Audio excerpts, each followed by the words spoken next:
Marcos Evangelista Pérez Jiménez.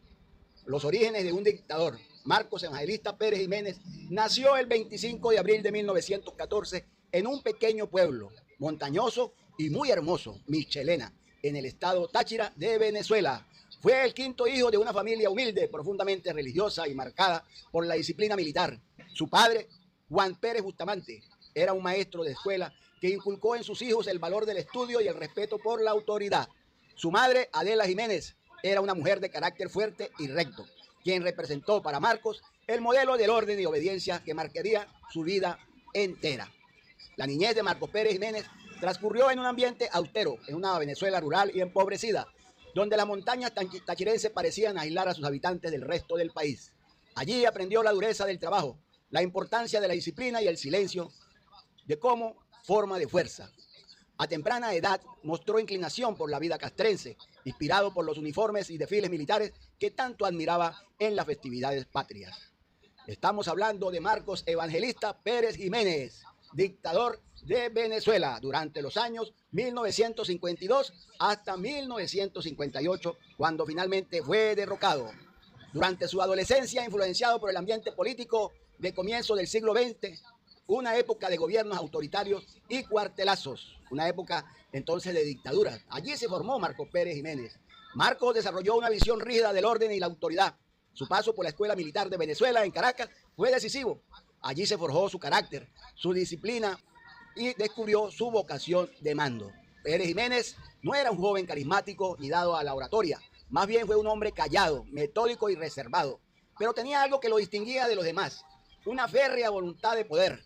Su ascenso dentro del ejército fue rápido y constante, sustentado en la lealtad de sus superiores, su capacidad técnica y su talento para la estrategia.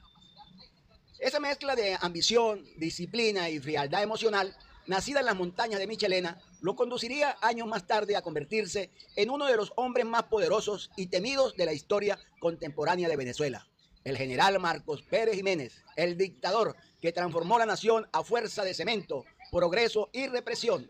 La infancia y adolescencia de Marcos Evangelista Pérez Jiménez se desarrolló en un contexto histórico particular. Venezuela en las primeras décadas del siglo XX estaba marcada por la transición entre el caudillismo regional y el intento de consolidación de un Estado nacional moderno. El país aún sentía las huellas de la guerra civil del siglo XIX y vivía bajo el prolongado dominio de Juan Vicente Gómez, quien gobernó con mano férrea desde 1908 hasta 1935. Durante el gobierno gomecista, el poder se ejercía a través del autoritarismo personalista, el control militar y el clientelismo político. Aunque Gómez consolidó la unidad territorial y sentó las bases de la administración moderna del Estado, su régimen fue también sinónimo de represión, censura y centralización del poder. Este ambiente de orden impuesto y disciplina militar influiría profundamente en la formación ideológica del joven Marcos Evangelista Pérez Jiménez. Marcos Pérez Jiménez inició sus estudios primarios en Michelena. Estamos hablando de Michelena, un pueblo muy hermoso, acá en el estado Táchira, Venezuela, donde su padre, Juan Pérez Bustamante, le inculcó los valores de la educación y la responsabilidad. La figura paterna asociada al orden y a la enseñanza despertó en él una temprana inclinación por la obediencia y la jerarquía. Sus estudios secundarios los cursó parcialmente en La Grita y luego en San Cristóbal, ciudad del estado Táchira, capital del estado Táchira, Venezuela, que por su cercanía con Colombia estaban impregnadas de una mentalidad comercial y un espíritu de superación que contrastaban con la pobreza rural de Michelena. Durante esa etapa, el joven Marcos Evangelista Pérez Jiménez mostró actitudes para las matemáticas y la estrategia, más que para la retórica o la literatura. No era un muchacho de grandes discursos ni de vida social activa. Prefería el silencio, la disciplina y el trabajo. Esa personalidad reservada, casi hermética, lo acompañaría toda su vida. En 1931, con apenas 17 años, Marcos Pérez Jiménez ingresó a la Escuela Militar en Caracas. Aquella institución, bajo la sombra del régimen de Gómez, no era solo un centro de instrucción técnica, sino también un espacio donde se cultivaba el nacionalismo, el respeto a la jerarquía y la idea del ejército como un pilar del orden y la patria. Allí conoció las doctrinas militares inspiradas en modelos europeos, especialmente las tradiciones prusianas y españolas que exaltaban la disciplina, la obediencia ciega al superior y la supremacía del orden sobre la libertad individual. También se enseñaba una visión del poder profundamente centralista. El ejército como garante de la estabilidad política, aún por encima de los vaivenes civiles o democráticos. En 1934 egresó con el grado de subteniente, destacando por su precisión técnica y su eficiencia. Sus superiores lo describían como un oficial frío, analítico y de carácter impenetrable. Su lealtad era absoluta hacia la institución militar y su sentido del deber lo mantenía distante de los conflictos políticos de ese momento.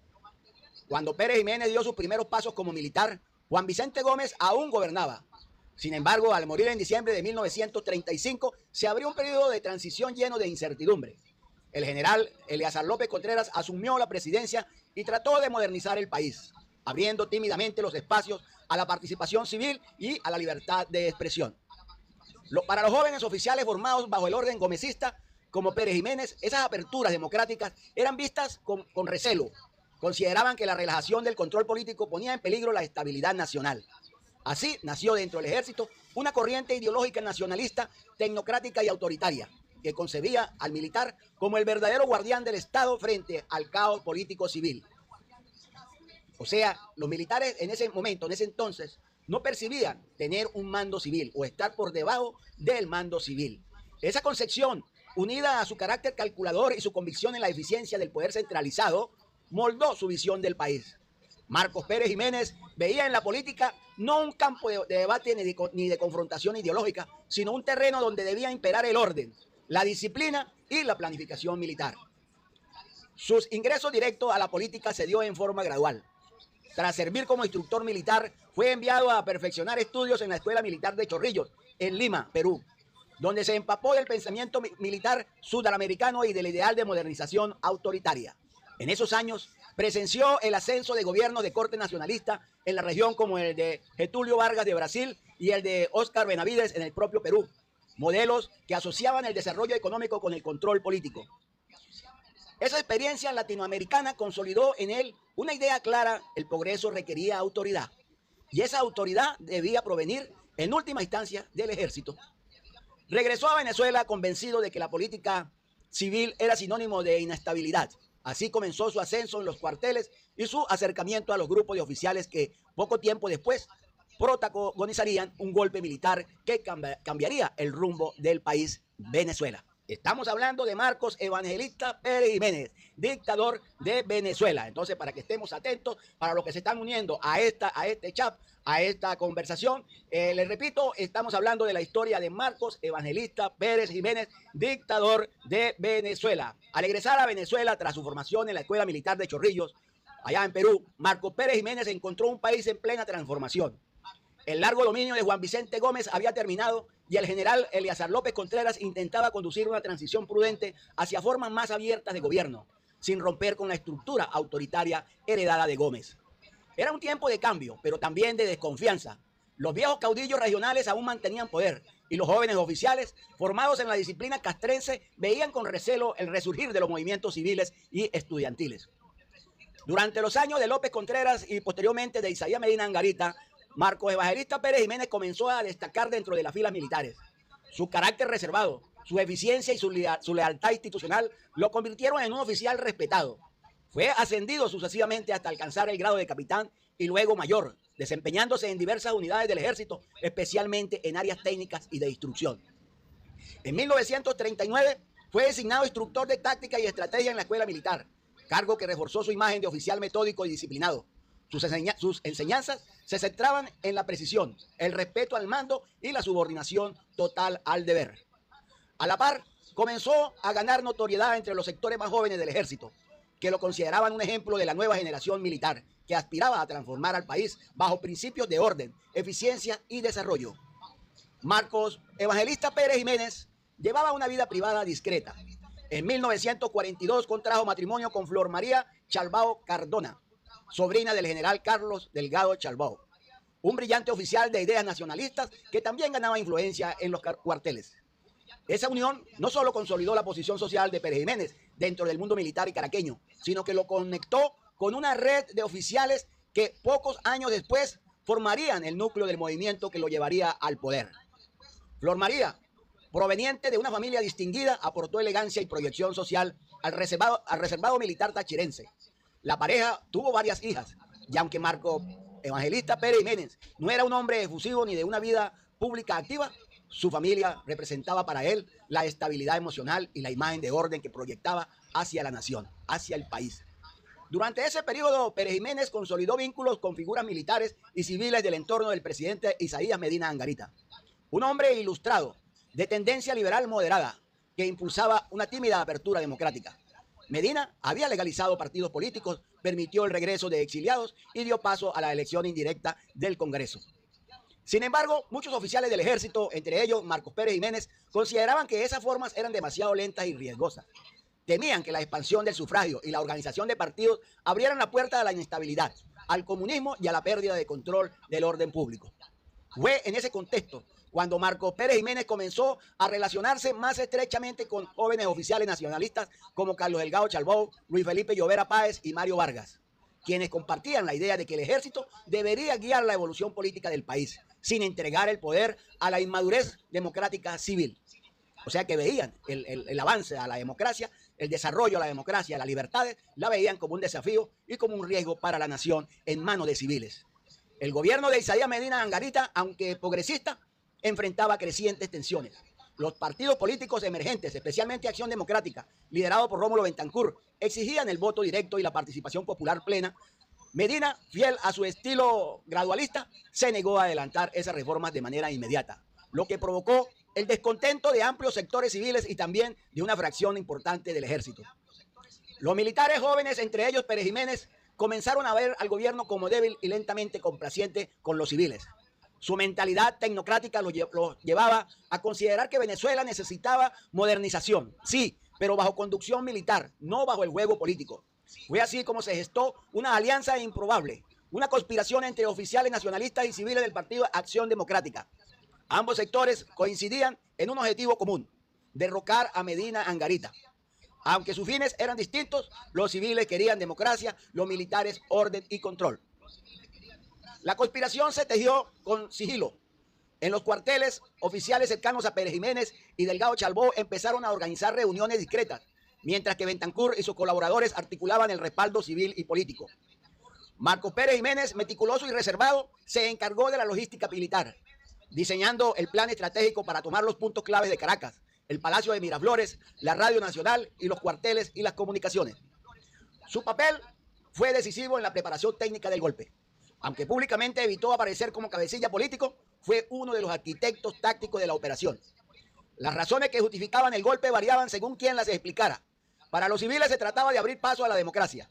Para los militares, de salvar la república del desgobierno y acelerar su modernización. Para Pérez Jiménez, en particular, era la oportunidad de consolidar una visión de un país conducido por la eficiencia, el orden y el poder militar. Fue así como, la madrugada del 18 de octubre de 1945, las tropas rebeldes se levantaron en armas. El golpe dirigido por la alianza entre los jóvenes militares y Acción Democrática fue rápido y exitoso. Las fuerzas leales de Medina Angarita resistieron unas horas, pero finalmente el presidente fue derrocado y enviado al exilio. Se constituyó una junta revolucionaria de gobierno presidida por Rómulo Betancourt. Entre sus miembros figuraba el entonces mayor Marcos Pérez Jiménez, quien, aunque mantenía un perfil discreto, comenzaba a proyectarse como una figura clave dentro del nuevo orden.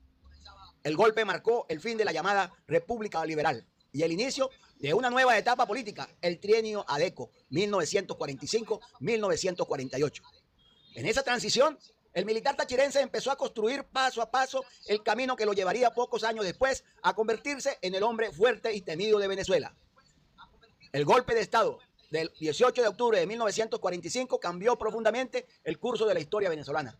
Por primera vez, una alianza entre militares jóvenes y civiles reformistas logró derrocar a un presidente constitucional, el general Isaías Medina Angarita, bajo la promesa de instaurar una verdadera democracia. Se conformó entonces así la Junta Revolucionaria de Gobierno, integrada por 5 miembros civiles y 2 militares. Los civiles eran Rómulo Betancourt, Gonzalo Barrios y Luis Beltrán Prieto Figueroa, todos dirigentes de Acción Democrática. Los militares eran Carlos Delgado Chalbaud y Mario Vargas, aunque pronto este último fue sustituido por Marcos Pérez Jiménez, quien ascendía así al núcleo del poder nacional. La inclusión de Pérez Jiménez en la Junta no fue casual. Representaba el rostro disciplinado del ejército dentro del nuevo régimen, una garantía de equilibrio entre la autoridad militar y la efervescencia civil que trajo la Revolución de Octubre. Sin embargo, desde el primer momento su visión política difería sustancialmente de la de los dirigentes civiles.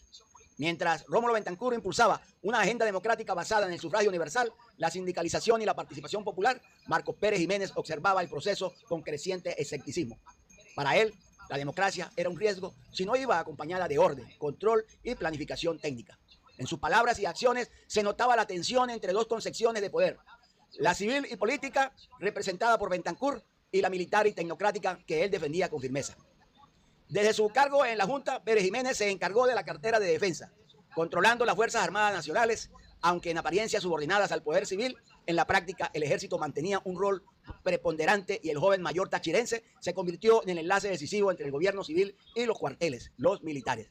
Esa posición le permitió conocer las debilidades del gobierno, del régimen, las pugnas internas, la falta de cohesión entre los líderes civiles y el malestar que comenzaba a crecer entre los oficiales que consideraban que Acción Democrática monopolizaba el poder. El periodo comprendido entre 1945 y 1948, conocido como el Trienio Adeco, fue una etapa de profundas transformaciones políticas y sociales.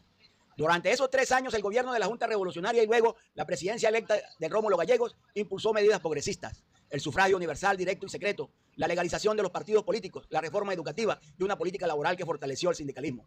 El país vivió una intensa movilización social y política. Miles de venezolanos por primera vez participaron en elecciones libres y organizaron movimientos cívicos, pero este despertar democrático también generó resistencia en las Fuerzas Armadas, acostumbradas al orden vertical heredado de Gómez. En los cuarteles, muchos oficiales percibían que el gobierno civil debilitaba la autoridad militar y que los partidos buscaban politizar las instituciones castrenses. El malestar se extendió y Pérez Jiménez, desde su posición de influencia, canalizó ese descontento con discreción, pero con mucho cálculo. Durante estos años, Marcos Pérez Jiménez continuó ascendiendo en el escalón militar. De mayor pasó a teniente coronel y luego a coronel en reconocimiento a su desempeño y a su papel en el golpe de 1945. Su ascenso fue rápido y sostenido, consolidando su autoridad dentro del ejército y su reputación de hombre eficiente, reservado y firme. A diferencia de otros oficiales más políticos, Pérez Jiménez prefería moverse tras bastidores, fortaleciendo sus redes dentro de las Fuerzas Armadas. Su lealtad aparente al gobierno civil lo mantenía cerca del poder, pero su verdadera fidelidad seguía siendo al ejército y al ideal de orden militar. En el ámbito social, su matrimonio con Flor María Chalbaud lo vinculó aún más con las familias influyentes de la élite caraqueña. Ella era sobrina del general Carlos Delgado Chalbaud, como lo dijimos, quien para ese momento era ministro de Defensa y una figura de prestigio dentro del gobierno. Esa relación familiar sería clave en los años siguientes, tanto en su ascenso como en las tensiones que se registrarían dentro del poder militar. Con el tiempo, las tensiones entre el gobierno civil y los militares se agudizaron. Aunque la Junta Revolucionaria se disolvió tras la elección de Rómulo Gallegos en 1947, primer presidente electo por voto universal en Venezuela, los militares conservaban una influencia latente del poder. Marcos Pérez Jiménez, ya convertido en uno de los oficiales más poderosos del país, observaba con recelo la creciente politización de la vida nacional. Las reformas democráticas impulsadas por Gallegos eran vistas por los cuarteles como una amenaza al equilibrio institucional. El nuevo presidente, hombre de letras y símbolo de la democracia civil, no logró conectar con los altos mandos militares que se sentían relegados. La relación entre el presidente y su ministro de Defensa, Carlos Delgado Chalbaud, comenzó a tensarse. Pérez Jiménez, desde la jefatura del Estado Mayor, se convirtió en el centro de gravedad del malestar militar. Sus conversaciones privadas con Delgado Chalbaud y con el general Luis Felipe Llovera Páez se volvieron cada vez más frecuentes y estratégicas. La madrugada del 24 de noviembre de 1948, las tensiones acumuladas estallaron. Un grupo de altos oficiales encabezados por Carlos Delgado Chalbaud, Luis Felipe Llovera Páez y Marcos Pérez Jiménez se sublevó contra el gobierno de Rómulo Gallegos. El golpe fue rápido y casi incruento. El presidente fue arrestado y enviado al exilio en Cuba. El argumento de los golpistas era que el gobierno civil había perdido el control del país, que el desorden político y económico amenazaba la estabilidad de la República y que el ejército debía intervenir para restaurar la autoridad. Tras el derrocamiento se constituyó una nueva junta militar de gobierno integrada por 3 jefes golpistas: Marcos Delgado Chalbaud, Luis Felipe Llovera Páez y Marcos Pérez Jiménez, Marcos Evangelista, de quien estamos hablando. La presidencia formal recayó en Delgado Chalbaud, quien era más conciliador y tenía mejor imagen ante la sociedad civil.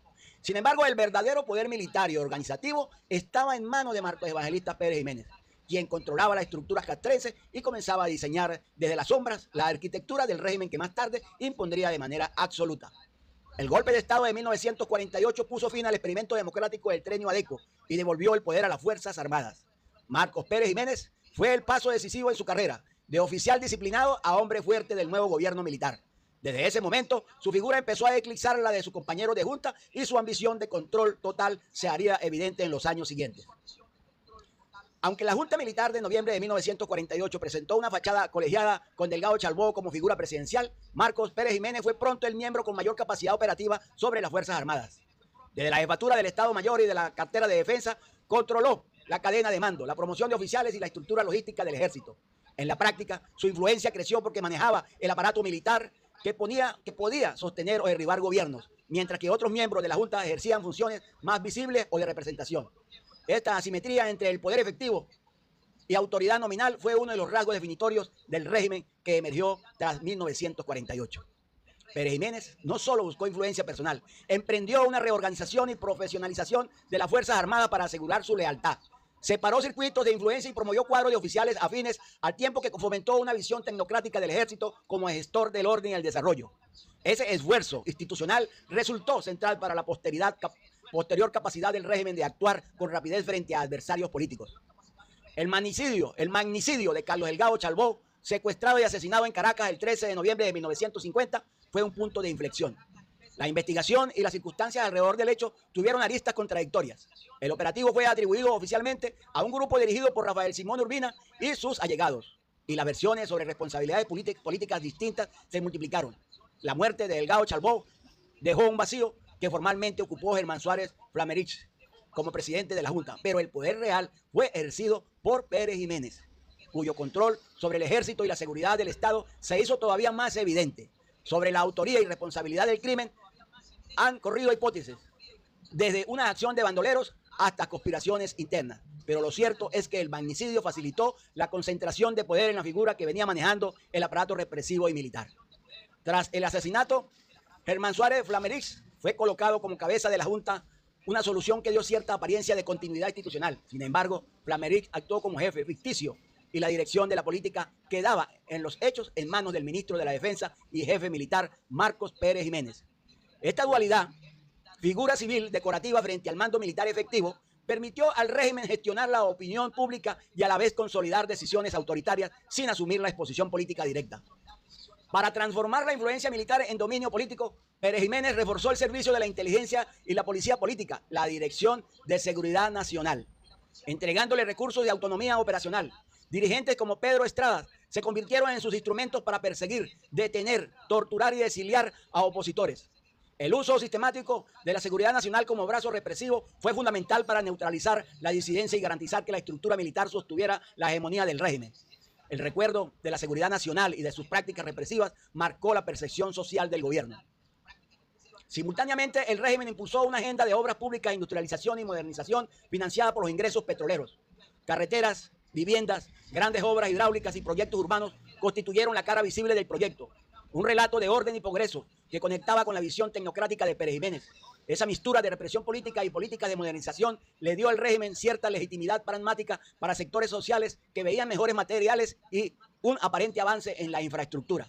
Pero esa modernidad fue también acompañada de clientelismo y enriquecimiento de clanes próximos al poder.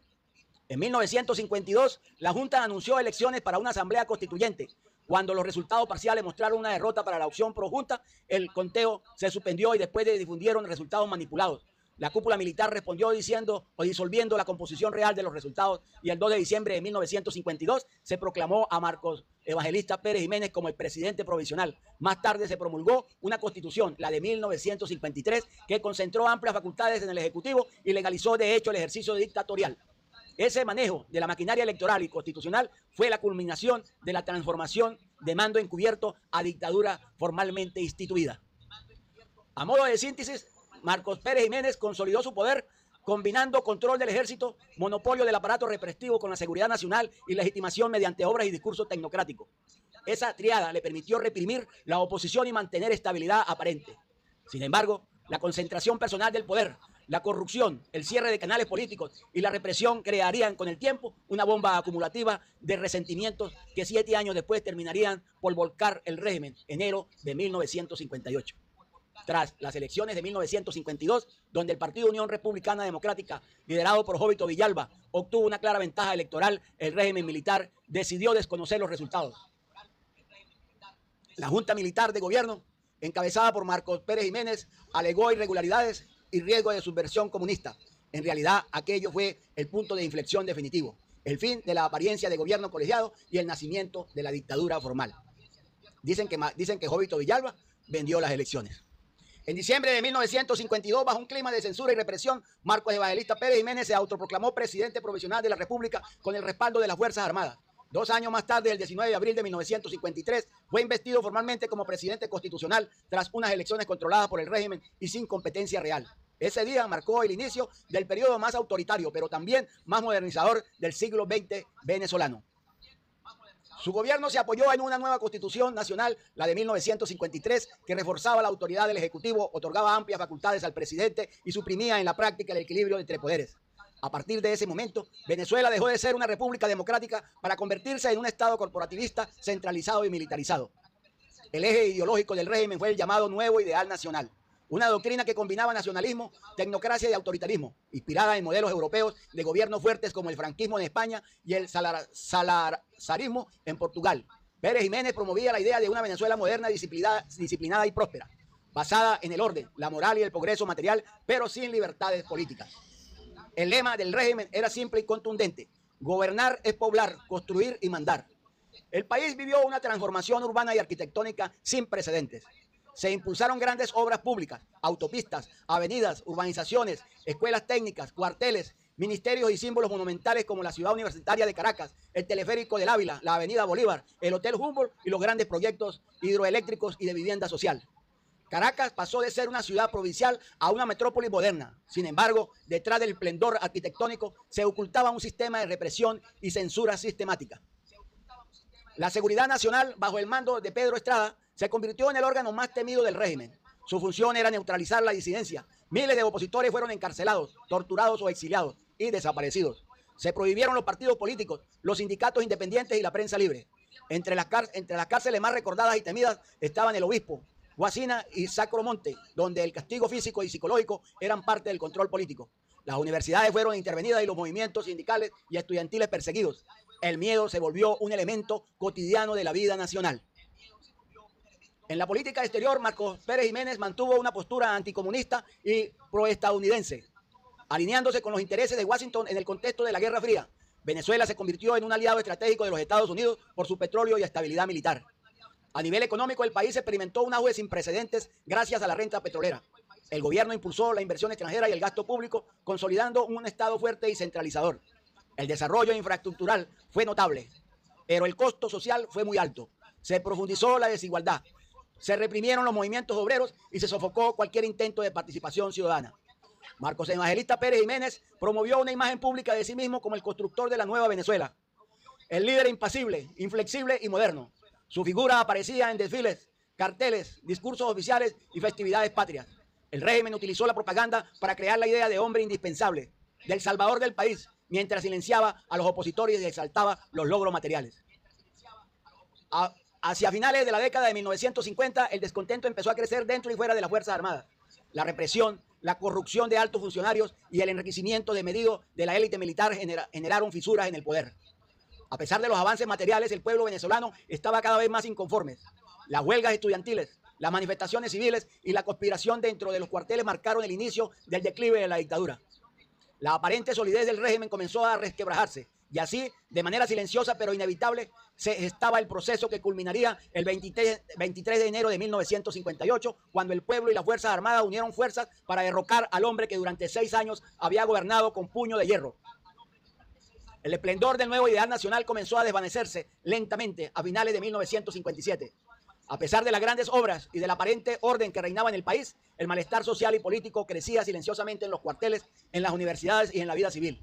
El régimen, sostenido durante años por el miedo, la propaganda y la censura, empezó a mostrar grietas profundas. El propio Marcos Pérez Jiménez, confiado en la estabilidad de su poder y en la obediencia del ejército, no percibió el tamaño real del descontento. Había subestimado al país que él mismo había disciplinado. La chispa del cambio comenzó en el ejército y la fuerza aérea, entre oficiales jóvenes que consideraban que el régimen había perdido su rumbo moral y militar.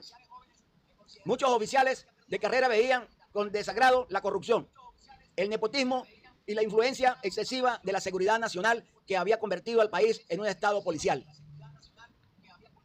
Simultáneamente, en el ámbito civil, se reactivaban los contactos clandestinos entre estudiantes, obreros, periodistas, dirigentes políticos, exiliados y miembros de la Iglesia Católica, todos unidos en una causa común, la restauración de la democracia. Entre los primeros en organizar estaban los estudiantes universitarios, especialmente de la Universidad Central de Venezuela y la Universidad de los Andes, que retomaron la protesta cívica a pesar de las persecuciones. El clero venezolano, que por primera vez desde 1945 levantó su voz mediante una carta pastoral condenando la corrupción y la represión del régimen. La prensa clandestina, que circulaba panfletos y comunicados llamando a la desobediencia civil. Y dentro de las Fuerzas Armadas, un grupo de oficiales de distintas armas, aviación, marina y ejército, comenzó a conspirar silenciosamente. Estas acciones dispersas fueron encontrando un punto de convergencia con el liderazgo moral y político de los partidos en el exilio, especialmente Acción Democrática, COPEI, que desde el exterior mantenían contacto con la resistencia interna. El detonante de la crisis fue el plebiscito de diciembre de 1957 convocado por Marcos Pérez Jiménez para prolongar su mandato hasta 1963. En lugar de realizar elecciones libres, el régimen planteó una consulta pública en la que los ciudadanos debían votar sí o no a su permanencia en el poder. La votación fue abiertamente manipulada y sin supervisión independiente. Los resultados oficiales otorgaron una abrumadora mayoría al sí, pero el fraude fue tan evidente que la población perdió el miedo. El plebiscito, en lugar de reforzar la autoridad del presidente, despertó la rebeldía nacional. A partir de enero de 1958 comenzaron las huelgas, los pronunciamientos militares y las protestas populares. El país entró en un estado de tensión generalizada. El 1 de enero de 1958, un grupo de oficiales de la Fuerza Aérea protagonizó un levantamiento en la base de Boca del Río, Maracay. Aunque el intento fracasó, reveló públicamente que el ejército ya no estaba unido. La represión fue inmediata, pero el miedo dentro de las filas militares comenzó a desaparecer. El ambiente en los cuarteles se tornó incierto. Durante las semanas siguientes, las protestas civiles se intensificaron. El 21 de enero, Caracas amaneció paralizada por una huelga general convocada por los sindicatos clandestinos y estudiantes. Las calles se llenaron de manifestantes exigiendo libertad y democracia. Simultáneamente, altos oficiales del ejército, entre ellos el coronel Hugo Trejo, contra el almirante Wolfgang Larrazábal y otros mandos medios, ya habían decidido retirar su apoyo al dictador. La suerte del régimen estaba echada. En la madrugada del 23 de enero de 1958, ante la presión insostenible, la pérdida de control militar y la amenaza de una guerra civil, Marcos Pérez Jiménez abandonó el Palacio de Miraflores junto a su familia y su círculo más cercano. A bordo de un avión C-46 de la Fuerza Aérea Venezolana, despegó desde el aeropuerto de La Carlota con rumbo a República Dominicana, bajo la protección del dictador Rafael Leónidas Trujillo, uno de los pocos aliados que le quedaban en el continente. Mientras tanto, en Caracas, el pueblo se volcó a las calles, se saquearon sedes del gobierno, se destruyeron símbolos del régimen y se celebró el fin de una era de opresión. Las tropas rebeldes tomaron el control de los cuarteles y se restableció el orden con la participación de líderes civiles. Ese mismo día se conformó una junta de gobierno provisional encabezada por el contraalmirante Wolfgang Larrazábal, junto a representantes de las Fuerzas Armadas y figuras civiles de prestigio. El objetivo principal de la junta era restaurar la institucionalidad democrática, liberar a los presos políticos y convocar elecciones generales. En cuestión de horas se derogaron las leyes represivas, se disolvió la seguridad nacional y se restablecieron las libertades públicas. Los exiliados comenzaron a regresar, entre ellos líderes como Rómulo Betancourt, Rafael Caldera y Jovito Villalba, quienes serían fundamentales en la nueva etapa política del país. La caída del régimen perejimenista fue celebrada en todo el continente como un triunfo del pueblo sobre la tiranía, marcando el fin de la última dictadura militar del siglo XX en Venezuela y el inicio de una nueva era de democracia representativa. Exiliado primero en República Dominicana y luego en España, Marcos Evangelista Pérez Jiménez vivió sus últimos años en silencio. En 1963 fue capturado en los Estados Unidos y extraditado a Venezuela, donde fue juzgado por malversación de fondos públicos y delitos contra la administración. Cumplió varios años de prisión en el cuartel San Carlos y aunque nunca mostró arrepentimiento, siempre sostuvo que su régimen había sido el más honesto y progresista de la historia venezolana. Tras su liberación regresó a España, donde murió en Alcobendas, Madrid, el 20 de septiembre del 2001, lejos del país que transformó y dominó con mano de hierro. El derrocamiento de Marcos Pérez Jiménez no fue solo el final de una dictadura, sino el renacimiento de la conciencia democrática venezolana. Su caída demostró que el poder absoluto, aun cuando construya progreso material, no puede sostenerse cuando priva la libertad, se reprime la disidencia y se desconoce la soberanía popular. El 23 de enero de 1958 quedó grabado en la memoria colectiva como una fecha sagrada, el Día de la Democracia en Venezuela, símbolo del triunfo de la voluntad civil sobre la arbitrariedad del poder militar. La madrugada del 23 de enero de 1958 marcó el derrumbe de una dictadura y el inicio de una profunda transformación política de Venezuela. Tras la huida del general Marcos Pérez Jiménez, el país despertó de una nueva realidad. El pueblo había recuperado la voz, pero aún debía aprender a ejercerla dentro de un sistema libre. En ese contexto, las Fuerzas Armadas, bajo la presión popular y en busca de legitimidad, designaron como presidente provisional al contraalmirante Wolfgang Larrazábal, un militar de espíritu conciliador, respetado dentro y fuera de los cuarteles, conocido por su honestidad, sencillez y apertura al diálogo. El gobierno de la Junta fue integrado por representantes militares y civiles. Contraalmirante Golvan Larrazábal, el presidente de la Junta. Coronel Carlos Luis Araque del Ejército. Coronel Pedro José Quevedo de la Aviación. Eugenio Mendoza, reconocido empresario. Blas Lamberti, dirigente civil. Esta composición mixta simboliza el intento de reconciliación nacional entre el poder militar y la sociedad civil. El objetivo principal era restaurar la institucionalidad democrática y preparar el terreno para la convocatoria de elecciones libres, directas y universales, las primeras en casi una década. Desde sus primeros días, la Junta de Gobierno adoptó medidas fundamentales, disolvió la seguridad nacional, símbolo del terror perejimenista, decretó amnistía general para los presos y exiliados políticos, restableció la libertad de prensa, asociación y manifestaciones públicas, reactivó la autonomía universitaria y convocó a todos los sectores del país a participar en la reconstrucción institucional. Las calles de Caracas, Maracaibo, Valencia y Mérida se llenaron de entusiasmo. Las banderas de los partidos políticos volvieron a ondear, los periódicos recobraron su voz y por primera vez en años la sociedad venezolana volvió a hablar sin miedo. El retorno de los líderes exiliados marcó el verdadero comienzo de la transición. Volvieron las figuras históricas como Rómulo Betancourt, Rafael Caldera y Jovito Villalba. También surgieron nuevos movimientos de izquierda como el Partido Comunista de Venezuela, el PCB, que salía de la clandestinidad, y agrupaciones menores como el Movimiento Electoral del Pueblo, MEP, y el Frente Nacional Democrático. La pluralidad política, la efervescencia popular y la libertad de pensamiento caracterizaron aquel año de transición. Sin embargo, el país enfrentaba grandes desafíos: reorganizar la economía, controlar los brotes de violencia y evitar un nuevo golpe militar. El liderazgo de Larrazábal resultó clave. Supo mantener el equilibrio entre los distintos sectores y consolidar un clima de confianza cívico-militar que permitió la convocatoria de elecciones generales para diciembre de 1958. En octubre de 1958, 3 de los principales partidos políticos, AD, COPEI y URD, firmaron el histórico Pacto de Punto Fijo en la residencia de Rafael Caldera en Caracas. El pacto establecía un compromiso entre las fuerzas políticas para respetar los resultados electorales sin importar quién ganara, defender el sistema democrático frente a amenazas internas y externas, gobernar en coalición garantizando la estabilidad institucional. Este acuerdo fue fundamental para evitar que la democracia naciente cayera nuevamente en el caos o la dictadura. Fue en esencia un pacto de gobernabilidad y civilidad política. El 7 de diciembre de 1958, Venezuela celebró las primeras elecciones libres en casi 10 años. Fue un evento histórico. Por primera vez votaron hombres y mujeres en igualdad de condiciones, con plena libertad y bajo supervisión imparcial. Los principales candidatos fueron Rómulo Betancourt por Acción Democrática, Golvan Larrazábal apoyado por la Unión Republicana Democrática y Rafael Caldera por COPEI. El proceso electoral se desarrolló con civismo y sin incidentes mayores. La participación ciudadana superó el 90% del electorado, reflejando el deseo nacional de cambio y de estabilidad. El resultado fue contundente. Rómulo Betancourt por Acción Democrática obtuvo aproximadamente el 49% de los votantes, quien resultó el ganador de esas elecciones.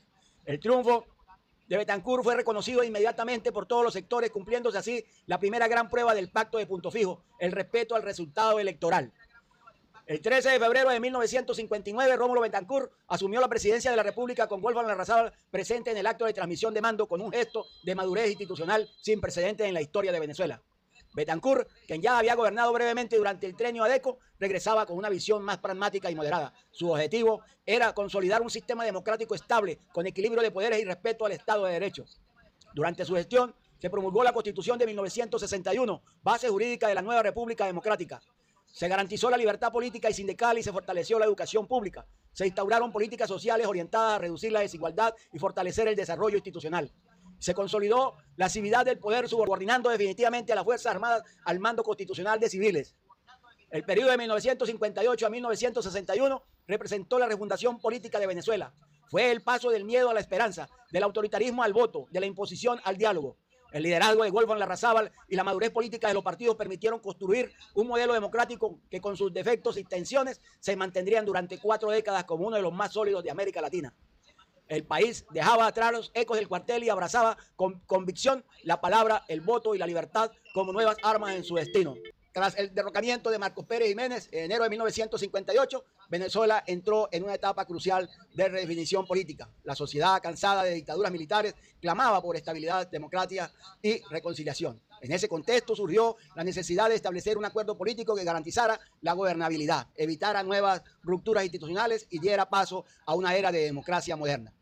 Fue así como el Pacto de Punto Fijo fue firmado el 31 de octubre de 1958 en la residencia del dirigente socialdemócrata Rafael Caldera, ubicada en la urbanización Punto Fijo de Caracas, de donde deriva su nombre, Pacto de Punto Fijo. Los firmantes fueron 3 grandes fuerzas políticas del país: Acción Democrática, representada por Rómulo Betancourt, COPEI, COPEI, Comité de Organización Política Electoral Independiente, representado por Rafael Caldera. Unión de República Democrática, URD, representada por Jovito Villalba. El Partido Comunista de Venezuela fue excluido deliberadamente, principalmente por presiones internas y externas en plena Guerra Fría, donde Estados Unidos influía en las políticas regionales para frenar el avance de la izquierda marxista.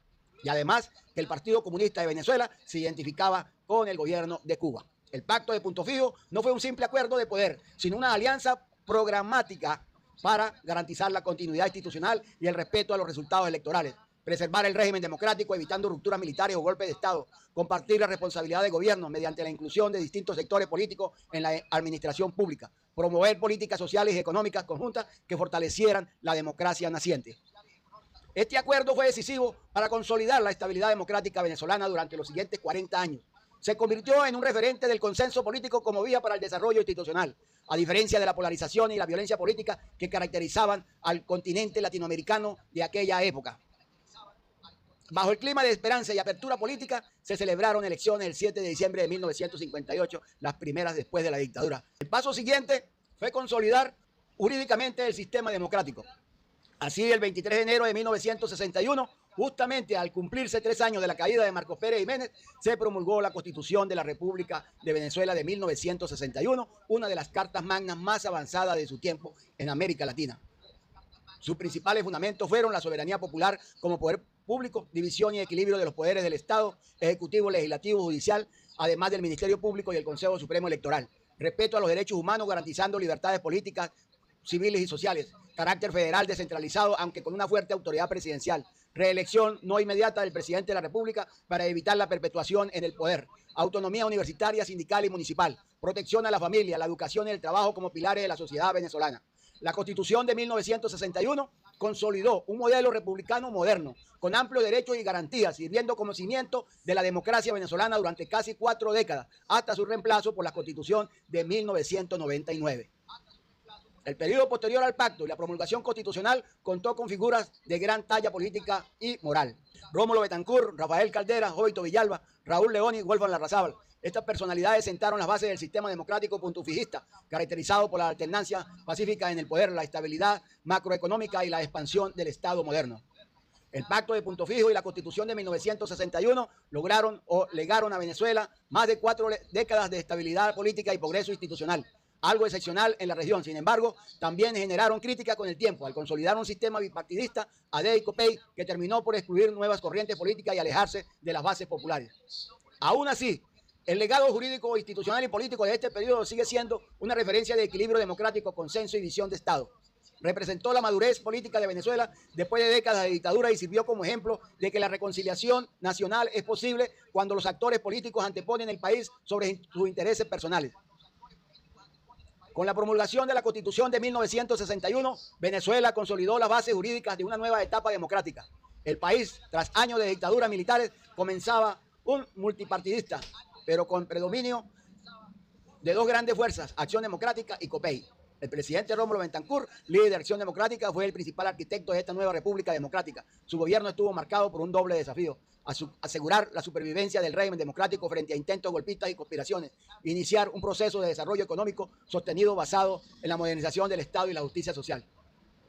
Betancourt enfrentó graves amenazas internas, intentos de golpe de Estado de sectores militares perejimenistas y una insurgencia armada de inspiración comunista, apoyada por Cuba tras el triunfo de la revolución de Fidel Castro. Para hacer frente a ello, aplicó lo que se conoció como la doctrina Betancourt, que consistía en reconocer solo gobiernos democráticos electos por el pueblo y no dictaduras, sentando un precedente diplomático de alto valor moral en América Latina. El presidente sobrevivió incluso a un atentado con bomba en 1960, perpetrado por agentes de la dictadura dominicana de Rafael Leónidas Trujillo. A pesar de estos episodios, Betancourt mantuvo firme su compromiso con la democracia civil y el Estado de Derecho. Betancourt impulsó una política de nacionalismo económico moderado, centrada en 3 pilares: reforma agraria, inversión pública, modernización del aparato estatal. En el plano energético, el gobierno de Betancourt sentó la base para un mayor control del Estado sobre la renta petrolera, mediante el aumento de los impuestos a las empresas extranjeras y una participación más equitativa en los beneficios del crudo.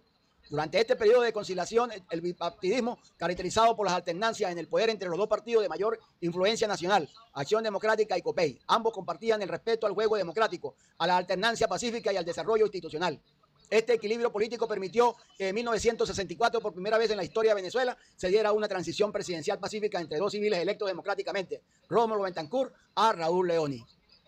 Raúl Leoni, también dirigente de Acción Democrática, asumió la presidencia con el lema de un gobierno de amplia base, integrado con figuras de otros partidos democráticos de su gabinete. Su prioridad fue pacificar al país duramente afectado por la guerrilla comunista que operaban en las montañas y zonas rurales del centro y oriente. Aplicó una política de reconciliación nacional, otorgando amnistías parciales y promoviendo el diálogo político.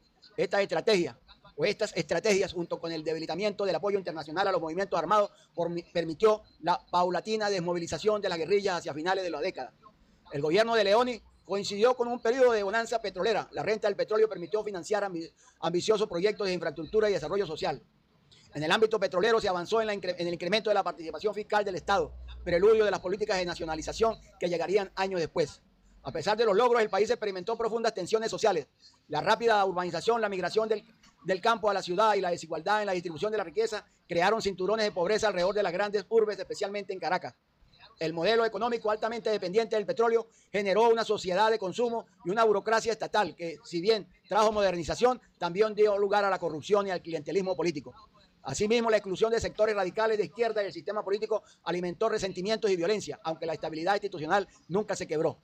El ciclo que abarcó los gobiernos de Betancourt y Raúl Leoni consolidó el modelo de democracia civil basado en la alternancia pacífica del poder, la planificación estatal de desarrollo, el uso racional de la renta petrolera para obras públicas y bienestar social.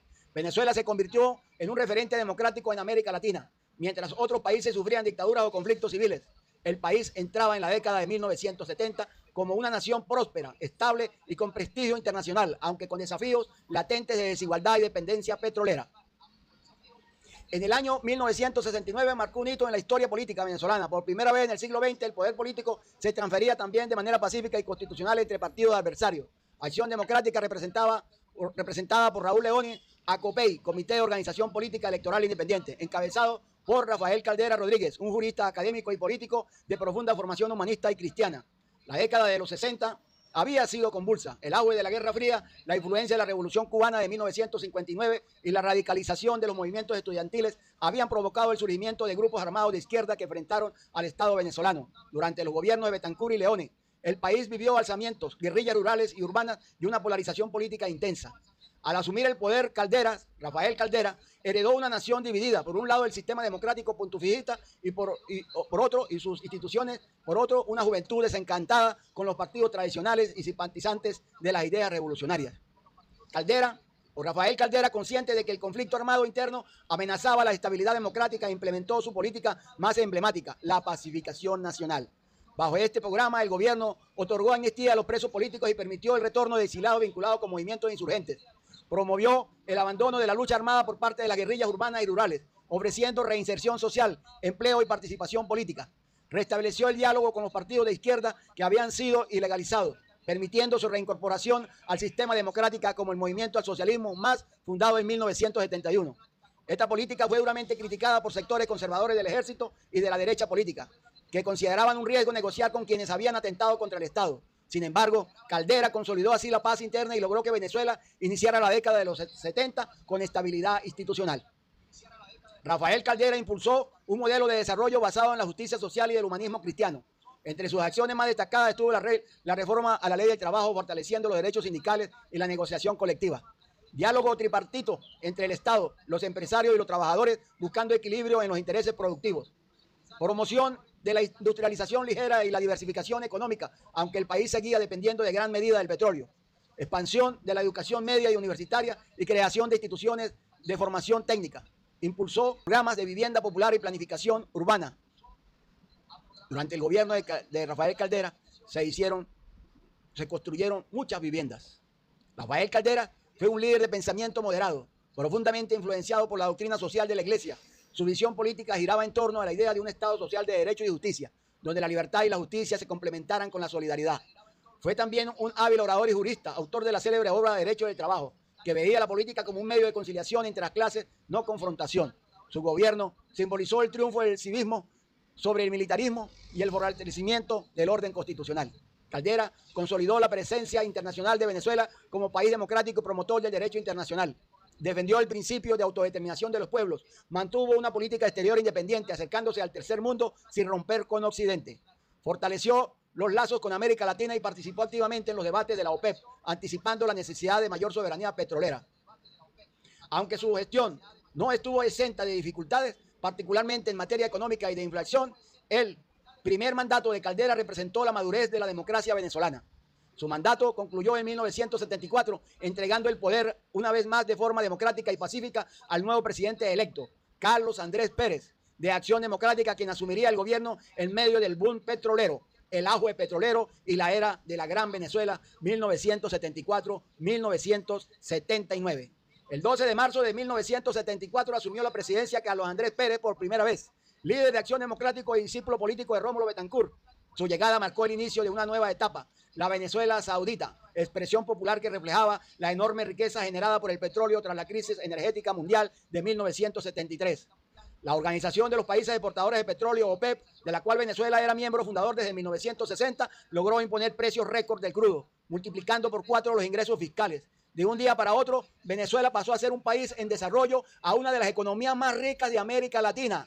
El lema de gobierno de Carlos Andrés Pérez, la Gran Venezuela, simbolizaba un proyecto de modernización integral, desarrollo industrial, expansión de la infraestructura, educación masiva, fortalecimiento del Estado y proyección internacional. Había una gran bonanza, la bonanza petrolera, cifras y consecuencias. El ingreso nacional creció de manera vertiginosa. En 1973, las reservas internacionales superaron los 10.000 millones de dólares, cifra récord para la época. El presupuesto nacional se multiplicó y el Estado se convirtió en el principal motor de la economía. Esta súbita riqueza generó un fenómeno de expansión estatal, donde el gobierno pasó a controlar directamente todos los sectores estratégicos del país: industria, banca, comercio exterior, telecomunicaciones y energía. El petróleo no solo se convirtió en la base económica del Estado, sino en el instrumento político y social de desarrollo nacional. El punto culminante del proceso fue la nacionalización de las industrias básicas. El hierro, en 1975, se creó la empresa estatal ferrominera del Orinoco, con el objetivo de explotar los ricos yacimientos del sur del país. Petróleo, en 1976, el 1 de enero de 1976 se materializó la nacionalización de la industria petrolera, con la creación de Petróleo de Venezuela, PDVSA, que integró las antiguas concesiones de las transnacionales extranjeras. Esta medida fue presentada como un acto de soberanía nacional y colocó a Venezuela en el grupo de países que asumían control total de sus recursos naturales. El Estado pasó así a ser el único receptor directo de la renta petrolera, lo que incrementó exponencialmente su poder político y económico. Carlos Andrés Pérez impulsó un ambicioso plan de inversión pública con la finalidad de transformar el país en una potencia regional. Entre los proyectos más destacados estuvo la construcción de autopistas, represas, centrales hidroeléctricas y complejos industriales, desarrollo de la siderúrgica y la petroquímica en la región de Guayana, ampliación del sistema educativo con creación de universidades e institutos tecnológicos, programa de vivienda, salud y cultura financiado por la bonanza petrolera, modernización de las Fuerzas Armadas y aumento de los salarios públicos. Asimismo, Venezuela adoptó una política exterior activa y solidaria, ofreciendo créditos y ayuda económica a países latinoamericanos y africanos. El país era visto como un líder regional y un modelo democrático. El ingreso masivo de petrodólares generó una explosión de consumo. El venezolano común experimentó un rápido ascenso en su nivel de vida. Se popularizó el acceso a electrodomésticos, vehículos, viajes al exterior y bienes de lujo. La expresión "está barato, dame dos" se convirtió en símbolo cultural de la época, reflejando la euforia y la percepción de riqueza ilimitada. Sin embargo, esta prosperidad tenía un sustrato artificial. La economía se volvió altamente dependiente del gasto público y de las importaciones, descuidando la producción nacional. El Estado asumió un rol paternalista, financiando todo con los ingresos petroleros, lo que fomentó el clientelismo político y la corrupción administrativa. El crecimiento desmedido del aparato estatal, junto con la falta de controles eficaces, dio lugar a una corrupción generalizada. Altos funcionarios, contratistas y grupos económicos vinculados al poder se enriquecieron de forma súbita. El despilfarro público en obras inconclusas, sobreprecios y gastos suntuarios generó una sensación de descomposición moral en sectores de la sociedad y de la oposición. El modelo económico se sostenía sobre un principio riesgoso, la ilusión de ingresos eternos. Cuando los precios del petróleo comenzaron a estabilizarse a finales de la década, los desequilibrios fiscales y la inflación se hicieron evidentes. En el plano exterior, Venezuela alcanzó su mayor prestigio histórico. Carlos Andrés Pérez promovió la solidaridad latinoamericana y el diálogo norte-sur, defendiendo el derecho de los países en desarrollo a un nuevo orden económico internacional. Fue un activo defensor de los movimientos democráticos en América Latina y de la autodeterminación de los pueblos. Su liderazgo le otorgó proyección mundial, siendo considerado uno de los presidentes más influyentes de la región en los años 70. En 1979, culminado su periodo constitucional, Carlos Andrés Pérez entregó el poder pacíficamente a Luis Herrera Campins, candidato de COPEI, en cumplimiento a la alternancia establecida por el Pacto de Punto Fijo. El país vivía una aparente prosperidad, pero debajo del esplendor estaban los problemas estructurales del modelo rentista: dependencia total del petróleo, déficit fiscal creciente, inflación y devaluación incipiente, expansión burocrática sin eficiencia productiva. La Venezuela saudita dejaba una sensación de orgullo y progreso, pero también de fragilidad económica.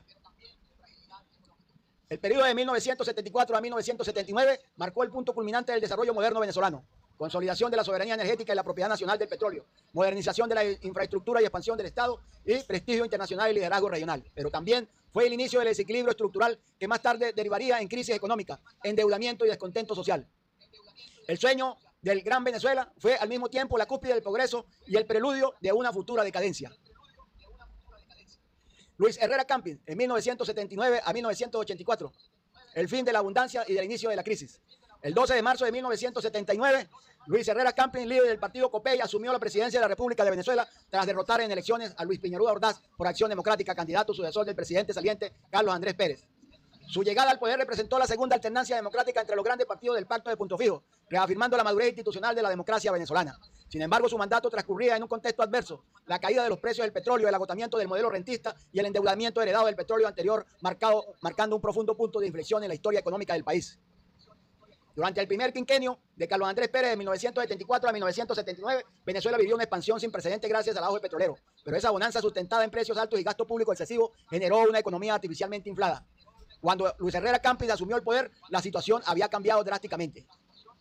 El mercado internacional mostraba una tendencia a la baja de los precios del crudo. Las reservas internacionales estaban comprometidas. La deuda externa había crecido a niveles alarmantes y el aparato estatal mostraba síntomas de ineficiencia, corrupción y clientelismo. Luis Herrera Campins heredó, en palabras suyas, una Venezuela hipotecada.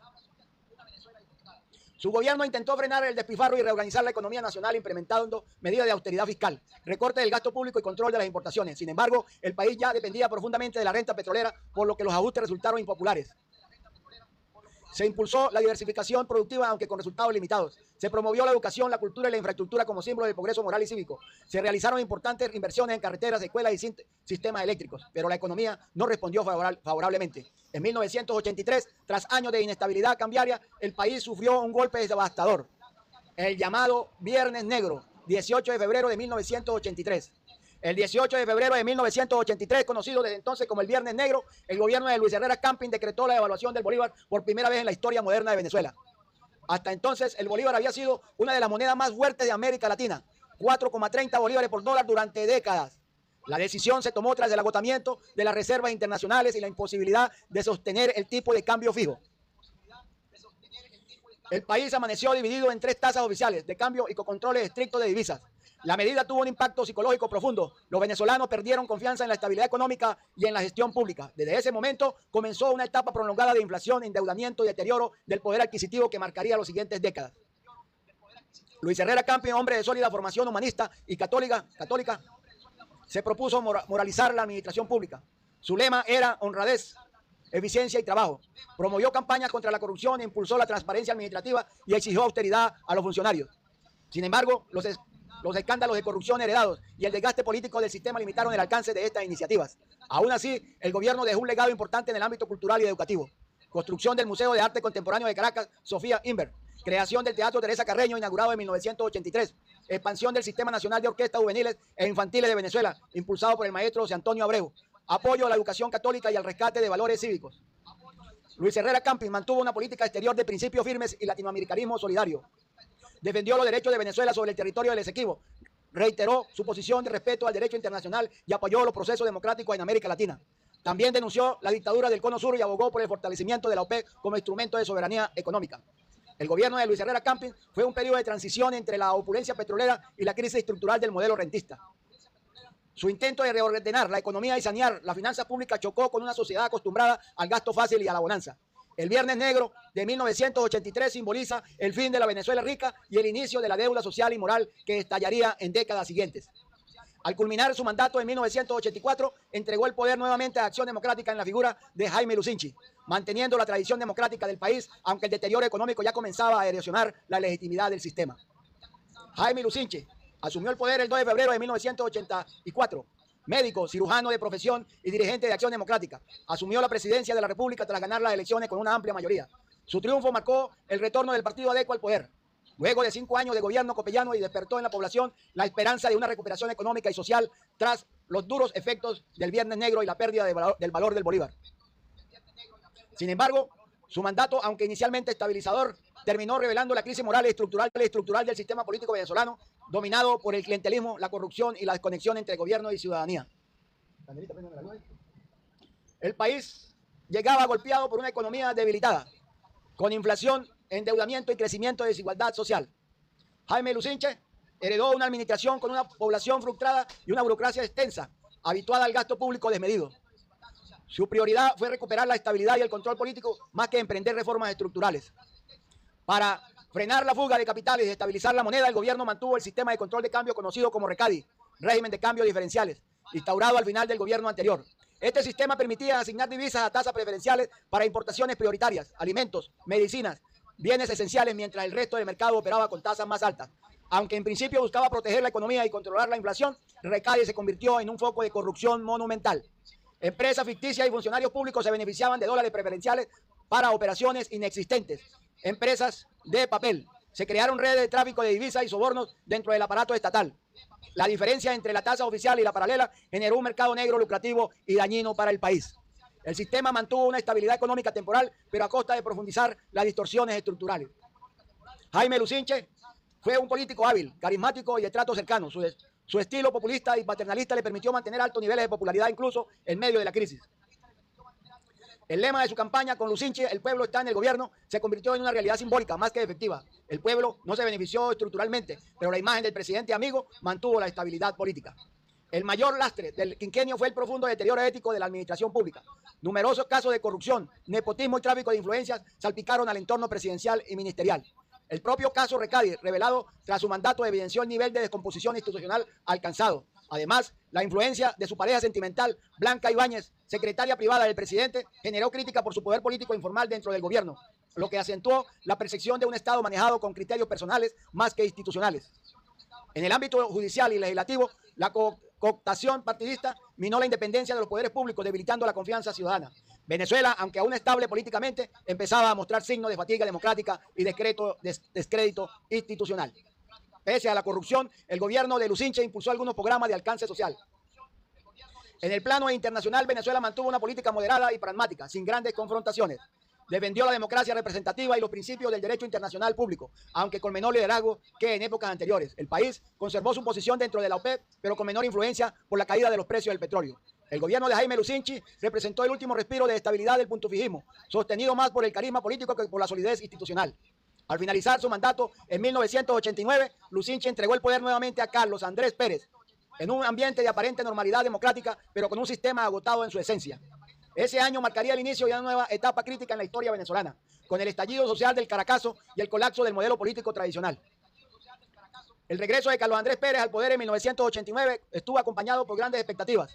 Su primer mandato había coincidido con el auge petrolero y el optimismo económico de los años 70. Muchos venezolanos creyeron que su retorno representaría una nueva era de prosperidad. Sin embargo, la situación económica y política de Venezuela en los años 80 era muy diferente. El país enfrentaba una deuda externa abrumadora, inflación creciente, corrupción generalizada y un Estado que había perdido capacidad de gestión. Al asumir la presidencia, Carlos Andrés Pérez en su segundo mandato se encontró con una economía en crisis. En respuesta, implementó un programa de reformas económicas inspirado en las recomendaciones del Fondo Monetario Internacional. Este programa, conocido popularmente como el paquete económico, incluyó liberalización de los precios, reducción del gasto público, apertura comercial, eliminación de subsidios estatales, reforma del sistema financiero y fiscal, aumento del precio de la gasolina, aunque no fue un aumento, sino un ajuste moderado de apenas unos céntimos de bolívar por litro. El verdadero impacto vino no del alza directa de la gasolina, sino del aumento de las tarifas del transporte público, decretado por los transportistas, como consecuencia del alza de los costos operativos. El Caracazo, estallido popular y trauma nacional, del 27 y 28 de febrero de 1980. El 27 de febrero de 1989, en la ciudad de Guarenas, una protesta espontánea por el aumento del pasaje derivó en un estallido social sin precedentes. En pocas horas las manifestaciones se extendieron a Caracas y otras ciudades, convirtiéndose en una rebelión popular contra la desigualdad, la inflación y la represión del Estado. El gobierno decretó el estado de emergencia y ordenó al ejército restablecer el orden. La represión fue brutal. Cientos de muertos, según cifras oficiales, y posiblemente miles, según organismos de derechos humanos. El Caracazo marcó un punto de quiebre histórico. Fue la explosión del descontento acumulado durante años de corrupción y desigualdad y reveló la fractura entre el pueblo y las élites políticas. Tras el Caracazo, el gobierno perdió credibilidad. La población se sintió traicionada por un presidente que había prometido un gran viraje y terminó aplicando un programa de austeridad. El sistema político pontifijista, basado en el acuerdo entre Acción Democrática y COPEI, empezó a resquebrajarse. La corrupción en organismos públicos, el escándalo de recado y control de cambio, los desvíos de fondos públicos y la falta de transparencia erosionaron la confianza ciudadana. El descontento no solo se manifestó en las calles, sino también dentro de las Fuerzas Armadas, en los cuarteles. En febrero y noviembre de 1992 se produjeron 2 intentos golpistas. El 4 de febrero de 1992, liderada por un grupo de oficiales encabezado por el teniente coronel Hugo Rafael Chávez Frías del MBR 200. La rebelión fracasó, pero el mensaje de Hugo Rafael Chávez resonó en el país cuando asumió públicamente la responsabilidad, el famoso por ahora. El 27 de noviembre de 1992, otra sublevación militar de menor coordinación que también fue sofocada, pero que evidenció el deterioro interno de las instituciones.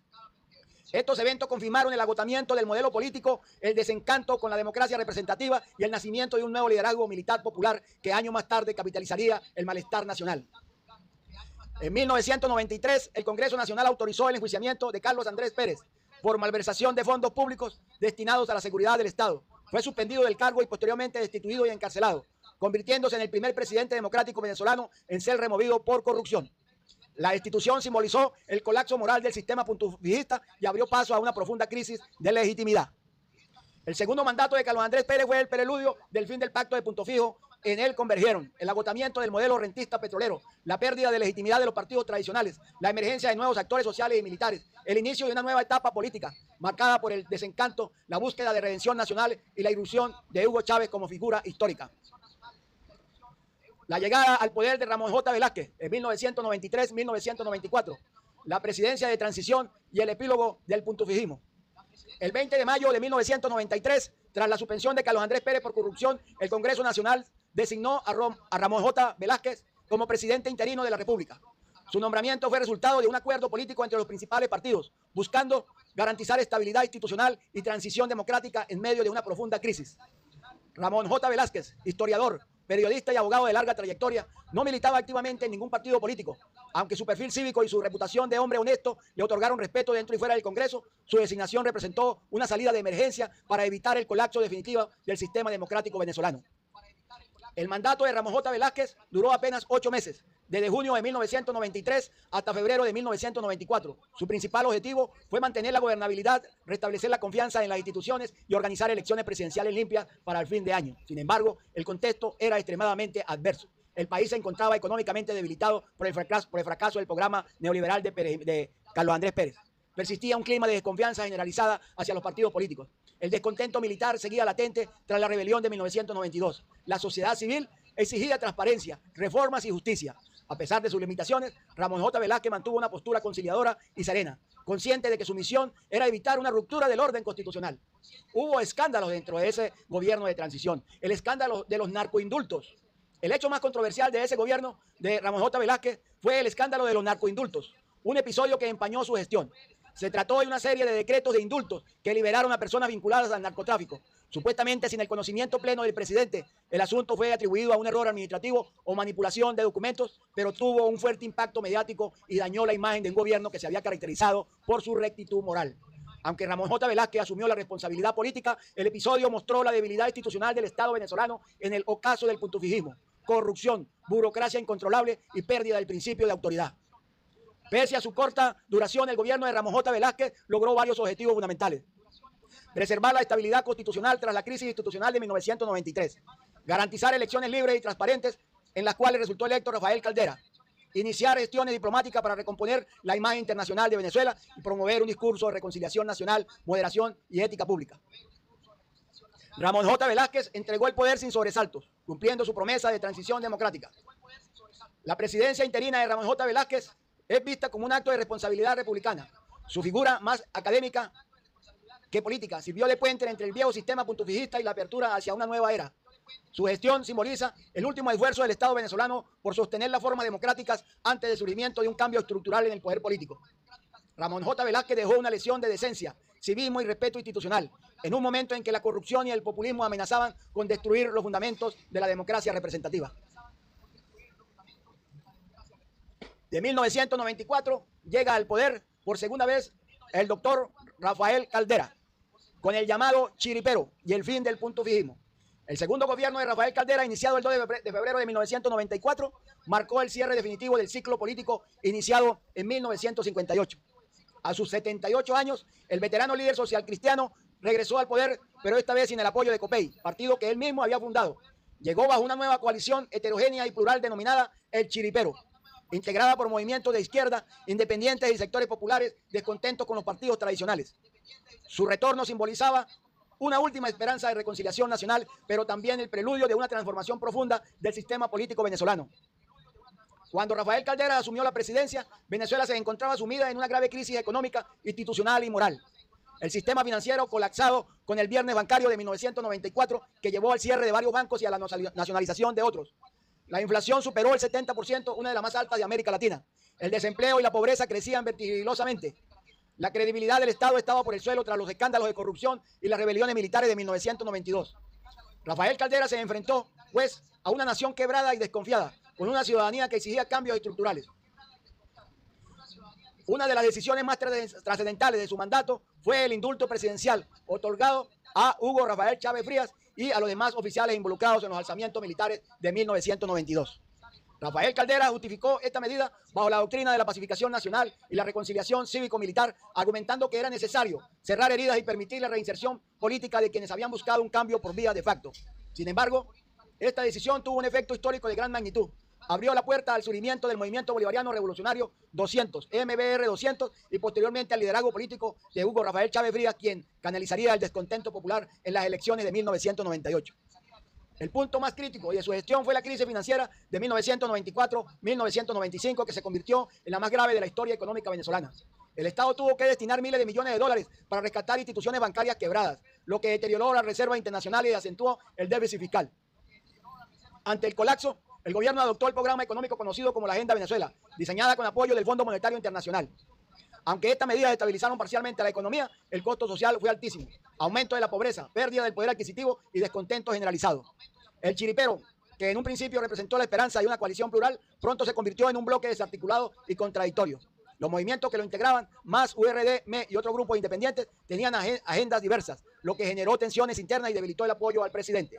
Rafael Caldera, con su estilo paternalista y su oratoria jurídica y moral, trató de mantener la cohesión apelando a la historia y la institucionalidad. Sin embargo, su liderazgo se erosionó frente a una nueva realidad política marcada por la emergencia del chavismo y la pérdida total de legitimidad de los partidos tradicionales. En diciembre de 1998, las elecciones presidenciales dieron el triunfo a Hugo Rafael Chávez Frías, quien obtuvo una victoria contundente con el respaldo del movimiento Quinta República. Así concluyó el gobierno de Rafael Caldera y con él 40 años del sistema político fundado en el Pacto de Punto Fijo 1961 y con la Constitución de 1961.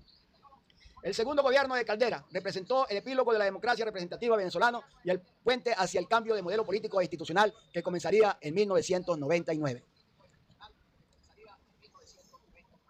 Desde una óptica jurídica histórica, su gestión puede verse como un intento de restaurar el orden y la moral pública mediante el derecho, pero terminó siendo el preludio de un proceso de refundación nacional. Rafael Caldera, hombre de leyes y orador de la República, cerró su vida política como el último presidente del viejo régimen, el testigo de un país que se despedía de su democracia pactada y se adentraba en una nueva era, la República Bolivariana de Venezuela. El Pacto de Punto Fijo sostuvo la democracia representativa durante 4 décadas, pero su progresiva desconexión con la realidad social, la corrupción estructural y la crisis económica minaron su legitimidad. Tras la caída de la dictadura de Marcos Pérez Jiménez el 23 de enero de 1958, Venezuela inició una etapa de su historia contemporánea, la reconstrucción democrática. En octubre de ese mismo año, los líderes de los 3 principales partidos políticos, URD, COPEI y Acción Democrática, firmaron el Pacto de Punto Fijo, un acuerdo político destinado a garantizar la estabilidad democrática, la alternancia pacífica del poder y la convivencia institucional. Este pacto no fue solo un compromiso entre partidos, sino una fórmula de gobernabilidad, un consenso para evitar el regreso del militarismo y asegurar que la democracia sobreviviera en un continente aún marcado por golpes de Estado. Así nació la democracia representativa venezolana, basada en el equilibrio entre partidos, el respeto a las libertades públicas y la construcción de instituciones republicanas. El sistema puntofijista comenzó a desgastarse a partir de la década de 1980. Los gobiernos de Jaime Lucinchi, Carlos Andrés Pérez, enfrentaron el colapso del modelo rentista. El intento de Carlos Andrés Pérez por aplicar reformas económicas con apoyo del Fondo Monetario Internacional, conocida como el paquete económico, provocó el Caracazo de 1989, una explosión social de magnitud inédita. A partir de entonces, el sistema político perdió legitimidad y autoridad moral. Las rebeliones militares de 1992, encabezadas por Hugo Rafael Chávez Frías, revelaron el agotamiento de la democracia representativa. La destitución de Carlos Andrés Pérez por corrupción en 1993 y el gobierno interino de Ramón J. Velázquez mostraron el colapso de la vieja estructura partidista. El segundo gobierno de Rafael Caldera, apoyado en la coalición, el chiripero representó el epílogo del puntufijismo. Durante su mandato se indultó a Hugo Rafael Chávez Frías, se enfrentó a una crisis bancaria devastadora y se implementó la Agenda Venezuela, un plan económico de austeridad que agudizó el malestar popular. El país, profundamente decepcionado, buscaba una nueva narrativa política y moral. En diciembre de 1998, Hugo Rafael Chávez Frías ganó las elecciones presidenciales con un discurso de cambio y refundación nacional. Prometió acabar con la Cuarta República, convocar una Asamblea Nacional Constituyente y redactar una nueva Carta Magna. En 1999 se promulgó la Constitución de la República Bolivariana de Venezuela, que instauró un nuevo modelo político, económico y social, con un fuerte liderazgo presidencial, un nuevo marco de derechos y una visión bolivariana del poder popular. Con ella se dio inicio a la llamada Quinta República, marcando el fin de la era puntufijista y el nacimiento de un sistema distinto en estructura, discurso y legitimidad. Desde la perspectiva de un análisis histórico, este tránsito de 1958 a 1999 puede interpretarse como el recorrido completo de un ciclo republicano. El Pacto de Punto Fijo representó la madurez institucional y la esperanza democrática. Su desarrollo consolidó logros en educación, salud, infraestructura y estabilidad política inéditos en la región. Pero su colapso final reflejó los límites de la democracia representativa sin renovación moral ni equidad social. El pueblo, cansado del clientelismo, la desigualdad y la corrupción, decidió refundar la República, abriendo paso a un nuevo proyecto histórico de carácter popular y revolucionario. La historia de Venezuela entre 1958 y 1999 no es solo la de una democracia que nació y murió, sino la de una nación que transitó del ideal institucional al deseo de transformación total. Es la crónica de una república que buscó justicia, identidad y renovación en el eterno dilema latinoamericano en libertad, autoridad y justicia social. Gracias por estar acá, gracias por seguirme y los espero en otra historia, en otro contenido.